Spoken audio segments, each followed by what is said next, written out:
Alrighty guys, let's go right over the Sigil 100 Fireball build, the Bouncy Fireball build that we just dropped. So starting right off, want to go ahead and mention and deliver, of course, the request of, can the build do Sigil 100? Yes, we've done multiple Sigil 100s for the sake of just doing it on stream, but at the end of the day, I want to let you guys know that looking for a build that can complete Sigil 100 should not be your goal. Your goal for the end game of Diablo 4 should be actually farming the Uber Uniques. If you do need the achievement and you just want to get the Sigil 100 done, sure, this build can do it.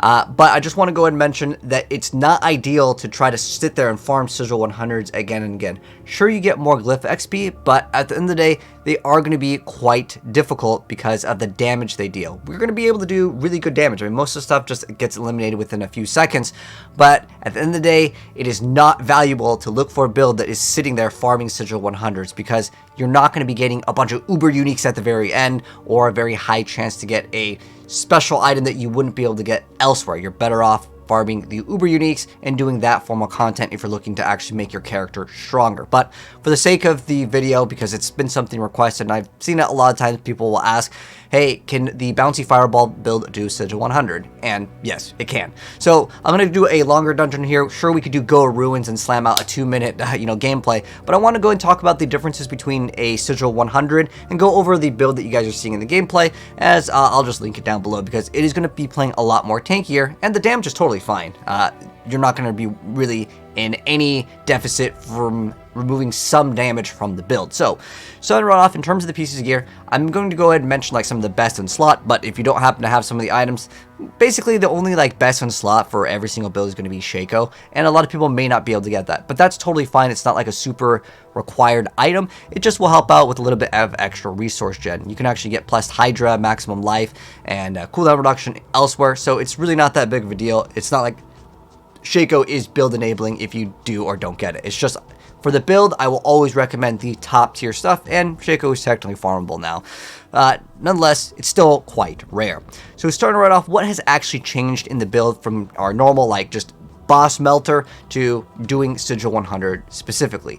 So Sigil 100 hits quite hard, so we're going to be removing Inferno from the build, and we're going to be throwing in Frost Nova. Frost Nova freezes the enemies. If they're not moving, they're not doing damage. That's the main thing that you want to actually overcome when you are making a build that is able to do Sigil 100 and not die. That's the important part. Doing Sigil 100, a lot of people, no matter how good the player is, you just sometimes die. It happens. But I tried to build this as tanky as possible to make it as smooth as possible for the players that are interested in doing it. But it's not going to be easy. You're still going to be potentially melting quite fast if you stand in a giant AoE puddle, because the Dungeon Nightmare modifiers get significantly harder.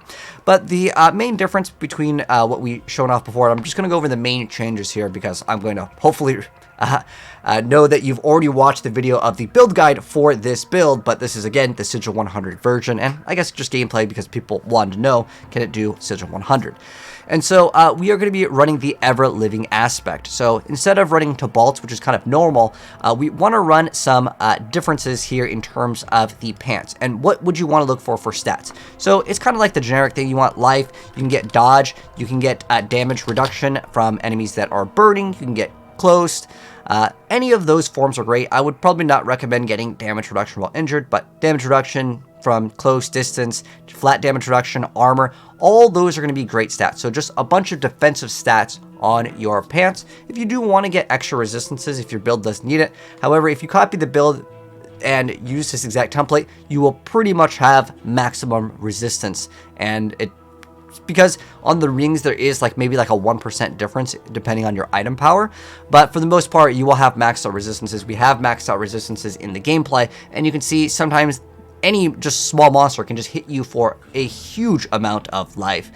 But on top of that, what is the other changes here? So it really comes down to just the pants over here in terms of our gear, and then on top of that, the vampiric powers. This is going to be a difference. So we are going to be running, like normally, we're going to be running Ravenous, Prey on the Weak, as well as a Cursed Touch. Those three in combination are basically best in slot for 90% of builds this season, but we're going to actually remove one of the ones that would give us more damage. We used to have potentially in our slots run Feed the Coven, as well as running the other one that gives us extra damage over time, which is going to be Flowing Veins. So instead of getting that for extra damage, we are going to be running Sanguine Brace, which is going to make it so when we kill an enemy, we get Fortification, and it also gives us extra crit strike chance, but this build already has 100% crit, so it doesn't really matter too much, but it does allow a little bit more flexibility. If one of your rings has no crit on it, you could still basically have 100% crit. But if you have like 95% crit, that's fine. It's not really that big of a deal,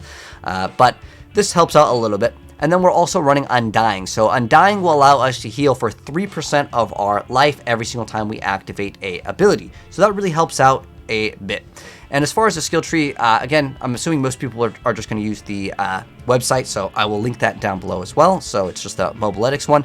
And the bigger differences that we've changed over here is basically, well, we get Frost Nova. And if you want to get the upgrade on Frost Nova, the Enhanced Frost Nova, for extra cooldown once we kill enemies that are going to be frozen, that is also going to be something that we can get. And if you do need the resistances, again, it kind of depends on your rolls on your rings. This can help out a little bit, but if you need to put 3 points in, you can remove maybe another point in a damage department, because you can see the damage is totally fine on this build.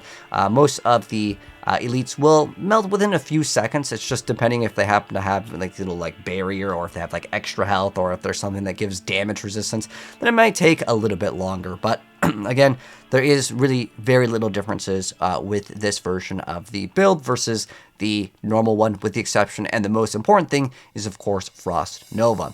Now, as far as the Paragon board, there is literally no changes. The Paragon board is absolutely perfected to min-max and get as much damage as possible. It's specifically getting non-physical damage and getting the Frigid Fate Legendary Node, which gives you an X multiplicative of 30, which is relatively huge. Most of the Paragon glyphs will give you maybe a 10x multiplicative damage, where this one is triple. So that's the main thing that you want to focus in on. Make sure you guys get the maximum value. If you copy my build exactly, you will have about 350% of non-physical damage, which means you will get that bonus to cold and fire. Since we deal fire damage, that's the only one that matters. Technically, if we scale lightning damage, we get a little bit more damage off of teleport, but it honestly doesn't matter. The main thing is just to get that non-physical damage. And again, this thing will be linked down below. But just giving you guys some other tips while the gameplay kind of rounds out over here, is you definitely want to watch the dungeon modifiers as you push in the higher tiers. And the reason why is because they're just going to simply do more damage. One of the dungeon modifiers that you pretty much can't do on Sorceress for any Sorceress build is going to be the ones where they deal bonus damage to barriers. That is going to be the thing that absolutely melts you. But that said, I mean, everything's up on the screen in terms of what aspects you should ideally run, and you can see the boss may take a little bit. I mean, it's a Sigil, 100, it's a monster level 150, so it will have a lot more HP. If you want to, do these runs more efficiently, there is the Ball Lightning build. However, again, you're not just sitting there doing Sigil 100s back to back. It's just not a realistic way to actually get more power in the game. But again, I get it, because people think somehow it's a metric of how good a character is by doing Sigil 100s. It can do it. It's not going to be, super fast. I didn't load, again, some of the best maps like Goa Ruins to slam it out as fast as possible, but just showing you guys, gameplay showcase of a dungeon that takes a little bit longer and kind of how you need to play. It's very important to kind of space between you and the bosses. A lot of the bosses, like the Sea Hag, absolutely can one-shot even the strongest builds in the game, and that is because, again, you're going up very, very high. Another thing that you can run that would really help out is anything that would give you dodge chance. If you can get that on rolls on your pants, you can get it on your boots as well. It does help out, but there it is. Sigil 100 is complete, but that's the build that we ran for. Anyways, hopefully this video was informative and you maybe learned something new. If you did, drop a like on it and subscribe if you're new. And we'll be doing the Ball Lightning build very soon. We plan to do every single best Sorceress build. So we have the best fire build, next up best lightning, and then we're gonna do the best cold. But take care, and I'll see you in the next video. Peace out.